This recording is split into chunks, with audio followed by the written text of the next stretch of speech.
ओम नमः शिवेभ्यः।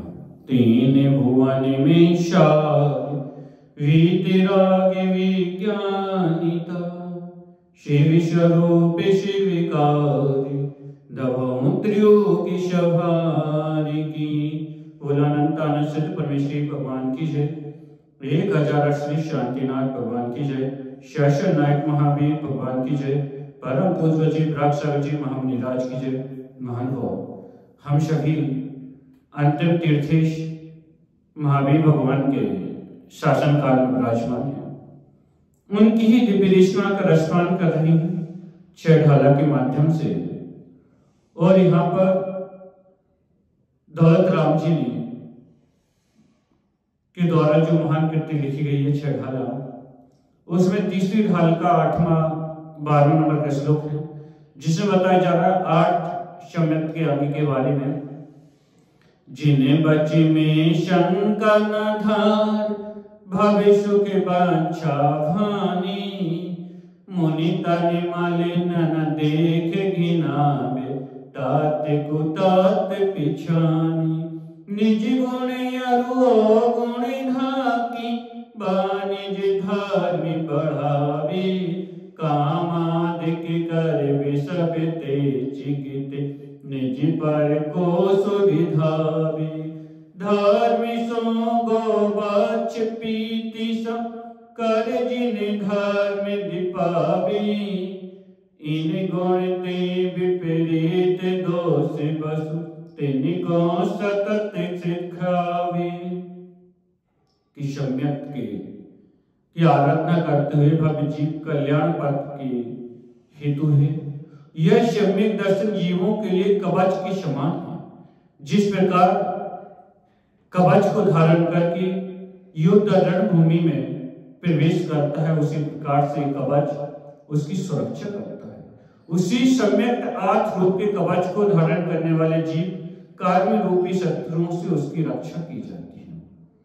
यहाँ पर सबसे पहला है निकांक्षित, जहां सम्यक दृष्टि जीव की सारी शंकाएं समाप्त हो जाती है। अब उसके अंदर किसी भी प्रकार की कोई शंका या जिज्ञासा नहीं रहती। जिज्ञासा अलग बात है और शंका अलग है। जिज्ञासा मतलब उसकी धारणा, वो जानना चाहता है, उसको जानकारी नहीं है। जिनेन्द्र देव द्वारा कहे गए 5 अस्तिकाएं, 6 तत्व, 7 द्रव, 9 पदार्थ, इन पर उसकी अटूट श्रद्धा होती है। और तीनों लोगों में उसके लिए किसी भी प्रकार का कोई भी चलायमान नहीं कर सकता है, वो अपने मार्ग से नहीं भटक सकता है। ऐसा भयंकर वज्रपात होने पर भी सम्यक दृष्टि जीव सोता है निर्भय होने से, निशांकित होता है। भय चिंतन करता है कि मैं अकेला ही जन्म लेता हूं, अकेला ही जाऊंगा। ये आत्मा का मरण नहीं होता है, इस शरीर का मरण होता है। जो भी शरीर विनाशी है, शरीर का विनाश होना है। मृत्यु किसकी? शरीर की, आत्मा की नहीं। आत्मा तो अजर अमर है। और ये जो भी है, इस शरीर है, इस शरीर कैसा है? तो बोले रोगों के पिंड की खान है। इसलिए इसमें एक उंगली में 96 रोग होते हैं।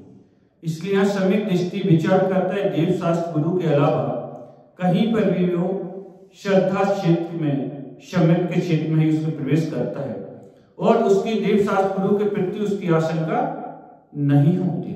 आचार्य कुंदकुल स्वामी ने दर्शन प्रभावित ग्रंथ में लिखा है, अष्टपाद ग्रंथ में दर्शन प्रभावित के अंदर सम्यक दृष्टि जीव जिन वचनों की औषधि के समान ग्रहण करता है।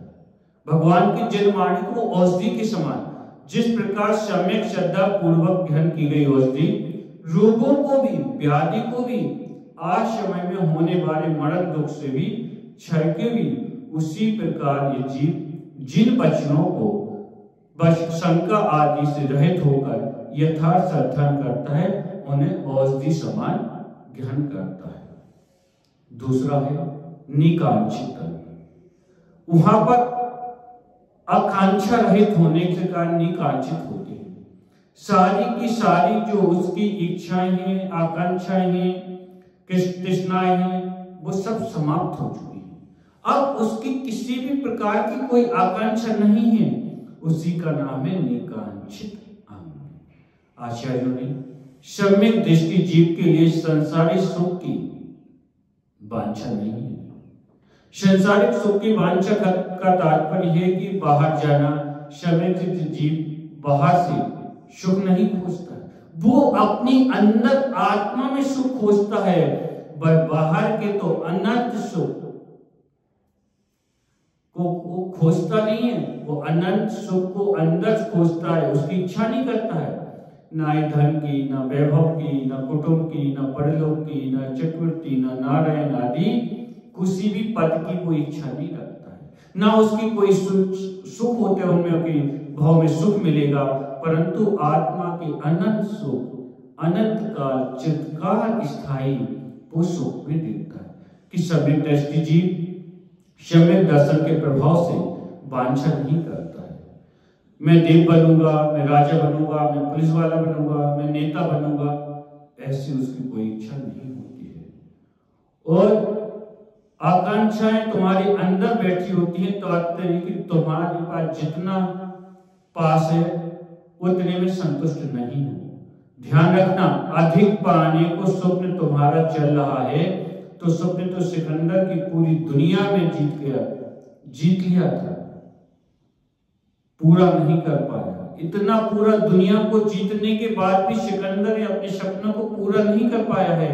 तो भिखारी जो होता है वह भी खाली कटोरा लेकर भीख मांगता है, परंतु सिकंदर तो उससे भी बड़ा भिखारी था।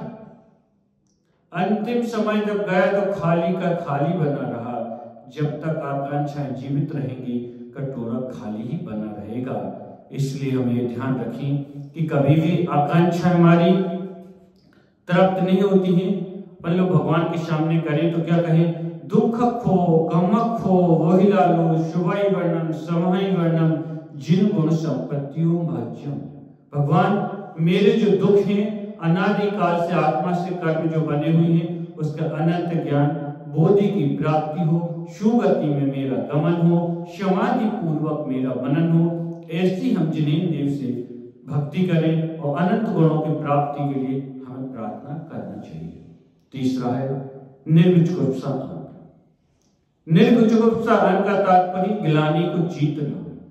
हम यह शरीर स्वभाव से असुचि है। रत्नात्रय को जब धारण कर लेता है तो असुचि अति गिलानी शरीर में भी पवित्रता और पूजना को प्राप्त हो जाता है। जहां पर मलमूत्र आदि अपवित्र वस्तुओं से पूरित पिटारा व सम्यक दर्शन, सम्यक ज्ञान और सम्यक चारित्र को प्राप्त करके महान और पवित्र हो जाता है। उस शरीर में असुचि न गिलानी में हमें मुनिराजों को देखकर उनसे गिलानी नहीं करना है। न ही ये शरीर को आप शैम्पू से साबुन से आप धोते हैं, समुद्र के जल से धोते हैं, नहा लेते हैं, क्रीम पाउडर लगा लेते हैं तो ये चमड़ी साफ होगी। ना कि हमारी अंदर की आत्मा में जो अनादि काल की जो मल लगा हुआ है उसको साफ करना है। तो वो मल के लिए हम अपनी सम्यक दर्शन के माध्यम से कर सकते हैं। मुनिराजों को देखकर, हम उनके शरीर को देखकर मैल लगा हुआ गंदगी लगी है तो विचार ना करें कि कैसे मुनिराज है। नहीं, ये तो रत्नात्रय के धारी हैं, ये पुण्यशाली हैं, ये धर्म नगरियों में निरंतर आवागमन करते रहते हैं। अस्वस्थ शरीर को देखकर भी मुनिराज के सेवा के भाव करना, गिलानी मत करना और ये भगवान प्रार्थना करना कि ये शरीर तो साधु के शरीर में मल लगा हुआ है, वीतराग की अवस्था है। गिलानी मतलब व्यर्थ कर्म बांधना। आप उनसे गिलानी कर रहे हो तो आप व्यर्थ के कर्म मान रहे हो। राग द्वेष ईर्ष्या का भाव रखता है तो अपने स्वभाव का घात कर रहा है। आध्यात्मिक गुणों को नष्ट कर रहा है। धर्मात्मा का आवागमन करने का तात्पर्य स्वयं का अपमान करना। धर्मात्मा का अपमान किया है तो धर्म का अपमान करना। तीर्थ वाणी गिलानी से तात्पर्य है अपनी मां से गिलानी कर रहे हो। देव शास्त्र गुरु से यदि आप गिलानी करते हैं तो वहां पर आपके लिए गिलानी का अभाव नहीं होना चाहिए। जैसे मुनिराज के यशोधर मुनिराज के गले में सर्प डाल दिया गया था तो वहां पर उन्होंने आशीर्वाद जब दिया है तो राजा और रानी के लिए, दोनों के लिए दिया है। उन्हों के अंदर कोई भेदभाव नहीं रहा था। नैश के अमूर्त दृष्टियां सम्यक के 8 अंगों में से सर्वप्रथम निशान के अंग को जाना। निश्चय जहां सम्यक होता है रूप से यथार्थ हमारी श्रद्धा, दूसरा निशान के तंग, तीसरा निर्मित किस्सा, अब गुहन कि गृहीत मिथ्यात्व के साधनों का त्याग करना। अमूर्त दृष्टि का अर्थ होता है मोह और मिथ्यात्व से रहित दृष्टि होना, निज आत्मा की ओर से भिन्न समस्त पंचेंद्रियों के मोह से हट जाना अमूर्त दृष्टि है। आचार्य अमृतसर स्वामी ने मोक्ष मार्ग और मोक्ष मार्गियों जो मिथ्या मार्ग पर चल रहे हैं उन मिथ्या मार्गियों की प्रशंसा करना, चाहे मन से चाहे वचन से काय से आप करते हैं तो ये असत्य वचन बोलते हैं, उनकी पहचान करना, यह अमूर्त दृष्टि है। हृदय से सारी शंकाएं विलीन हो चुकी हैं, मन की इच्छाएं तृष्णा समाप्त हो चुकी हैं, ग्लानि समाप्त हो चुकी है, तो जब जाकर अमूर्त दृष्टियां प्रकट होता है। उसके बाद उपगुहन अंग, जहां मनुष्य के स्वभाव पर के दोषों को देखना, जहां दृष्टि डालता है वहां दोष खोजता है, तो वो है अपगुहन अंग नहीं होगा। क्योंकि जहां पर आप देखेंगे कि पर की ओर दृष्टि नहीं रहती है, आपकी चिंतन करता है वो कि समय दृष्टि अपने गुणों और दूसरों के अवगुणों को ढकते हैं। तात्पर्य कि आत्मधर्म को व्यर्थ समय दृष्टि निर्मल होता है। समय दृष्टि निरंतर चिंतन करता है कि उसकी आत्मा अंतरात्मा कहलाती है। धर्मात्मा साधुओं की निंदा करने का तात्पर्य कि धर्म की निंदा करना। एक साधु की निंदा करने का मतलब है कि आप 3 करोड़ 9 करोड़ मुनिराजों की आप निंदा कर रहे हैं, दोषों को देख रहे हैं, यह तो समय दृष्टि जीव की पहचान नहीं है। जिन गुणों पर आप दृष्टि टाक कर रखती है उसके सारे दोष दिखना बंद हो जाते हैं। और जहां पर आप देखेंगे कि विवेक जन लोग होते हैं वो क्या करते हैं कि आत्मविश्वास के उपगुणन पापी को भी परमात्मा बना देते हैं। यदि कोई साधु प्रमादवश गलती कर देता है, अज्ञानता में गलती कर देता है, तो उस समय हमें गलती के उपगुहन अंग से भविष्य की गलती को सुधार लेगा। परंतु गलती को चारों ओर के सामने वाले लोग जो होते हैं वो उन्होंने कह दिया है तो उससे वो सुधार नहीं कर पाएगा और वो उसने दोष लगा लिया अपने ऊपर। ठीक उसी प्रकार से हमको ये ध्यान रखना है कि यदि किसी से कोई गलती हुई है तो उसको छिपाना है और उसके लिए समझाना, अकेले में जाकर, सबके सामने नहीं। स्थितिकरण उपगुहन अंग के बाद में आता है स्थितिकरण कि जिस प्रकार भोजन के ऊपर जल पीना है उसी प्रकार उपगुहन के बाद में होता है स्थितिकरण। सभी के दोषों को धर्म अथवा धर्मात्मा की निंदा के कारण ढक दिया है और हमने उसे समझा दिया है। दोषों को भान नहीं कराया तो दोष मोटा हो जाएगा। इसलिए हमने उसने यदि कोई गलती की है तो स्थिति ऐसी परम होती है जो सम्यक दर्शन में आई, आश्रद्धा आदर्शन रोगों को सबूत नष्ट कर देता है। आचरण उपगुहन की स्थिति कारण करता है, वही सम्यक दृष्टि जीव होता है। उपगुहन के बाद में स्थितिकरण मतलब उसके बाद दोषों को प्रचार प्रसार करके साधुओं को नहीं सुधार पाएगा। यदि हमने उसके अंदर दिखी है जो बुराई है उसको हम समझा लेते हैं या उसको गुरु के पास जाकर हम उसके लिए समझा लेते हैं तो वो होता है स्थितिकरण। अब स्थितिकरण के बाद में आता है वात्सल कि वात्सल स्थितिकरण अंग के बाद धर्मात्मा के प्रति वात्सल भाव प्रकट होता है। जब उपगुहन स्थितिकरण किया है तब वात्सल अंग स्वाभाविकता से प्रकट होगा। मार्ग से भटके भूले धर्मात्माओं को मार्ग में धर्म के मार्ग में स्थिर करना वात्सल होता है।